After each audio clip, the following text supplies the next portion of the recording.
Сауалым мәдениет министріне, сауал мәдениет министрлігіне. 2008 жылдың жазында Францияның Консюмер қаласында Америка, Қытай, Ресей, Қазақстан қатысқан телешоу жарысы өтті. Намыс дода деген. Сол елдің имиджіне әсер ететін бір тамаша бағдарлама болатын. Сол жолы америкалық бір азаматты біздің Ақтөбелік жігіт сабап тастады. Әйтеуір арты қайырлы болды, өзара кешірім сұрасып бейбіт тарқасты. Халықаралық скандал болған жоқ, мәселе былай болған. Біздің қыздар командасындағы сүйкімді қарындасымызға америкалық жігіт доллардың купюрінің шетін көрсетіп жедел төсекке шақырған. Қыз байғұс қатты намыстанып, қорланып жылаған. Оны көрген Ақтөбелік жігіт жұдырығына жүгінген. Кейін дауласқанда америкалық жігіт айтады: Қазақстан Бораттың отаны, біз білетін қазақ қыздары тез көнгіш, ұятына осал дегендей уәжбен ақталған. Қысқасы, қазақ қызы жайында Европа мен Америкада сыртта қалыптасқан пікір осы. Жуырда Ресей арналары Боратты орысшалап ТМД кеңістігіне тарататынын айтты. Мәудеген үкіметте жоқ, басқамызда жоқ. Борат біз туралы болғанмен біздің қатысуымызсыз шыққан фильм, сондықтан біздің қатысымыз болмаған соң бірдеңе деу қиын. Ал енді өнердің ішіндегі ең маңызды кино деді Ленин. Ол рас, кино арқылы мемлекеттер, елдер жайында түсінік пікір қалыптасады. Киносы арқылы Америка әлемді бір құтқарушы ел секілді. Үнді елі сыршыл, махаббатшыл ел. Ағылшындар кербез, Ресей қайсарда әділетті. Керек десеңіз, кейінгі Колчак туралы киноны қарасаңыз, Колчактан аяулы адам жоқ. Кезінде атауымызды қырсады. Ал қазақ ше? Қазақ келін киносы. Әркімнің астында бір ыңырсаған баламен ойнас жасаған арсыз әйел.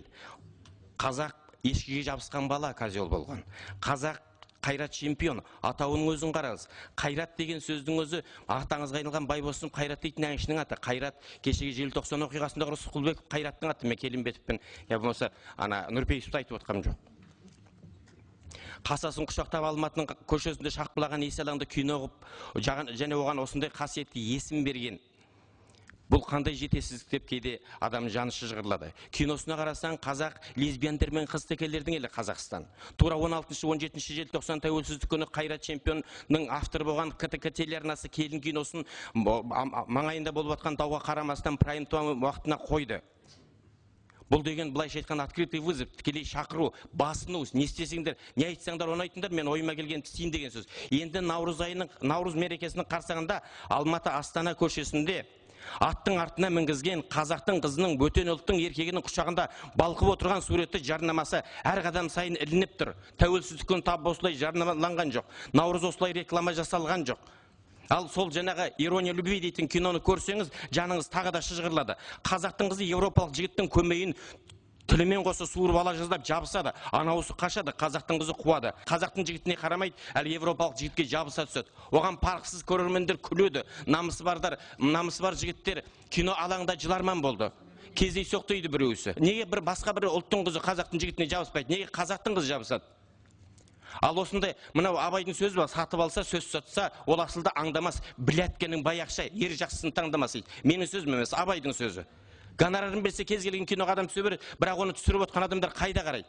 Рекламалардың сиқы мынау центр кредитінің рекламасы қарашы, ана қазақтың қызына жабысып тұрған бөтен еркек. Бір рет кездейсоқ болады, екі рет кездейсоқ болады, үшінші ретте бұл заңдылыққа айналып бара жатыр. Кино өнер ғой дейді. Мен де өнерпазбын. Кинолар легі бүгінде осындай. Анекдот та өнер.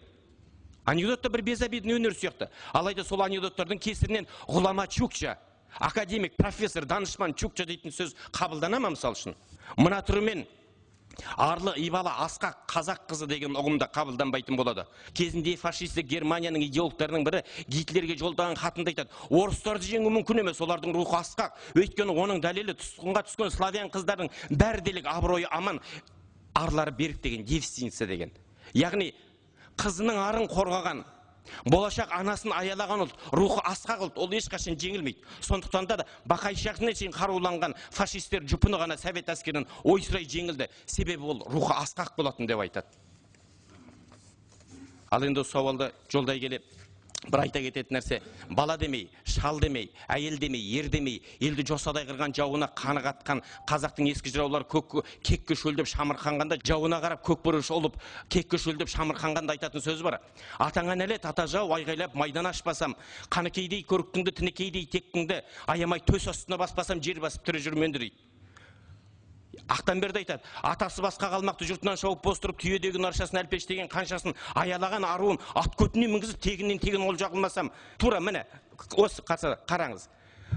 Мынау тура Ақтанбердің айтқан сөз, бұл кездейсоқ деп айта алмаймыз. Сол Ақтанберді айтады. Әлпеш деген қаншасын, түйедегі наршасын аялаған аруын ат көтіне мінгізіп, тегіннен тегін ол жағылмасам, жер басып тірі жүрменді дейді. Мына рекламаны қараңызшы. Әрбір қадам сайын тұрған осы реклама. Аттың көтіне қазақты қызын мінгізіп қойып отырды. Осыншама дәрежеде адамның ұлттың намысын осыншама таптауға бола ма? Осы кино бізбен сіздің қалтамыздан салыққа шыққан кино.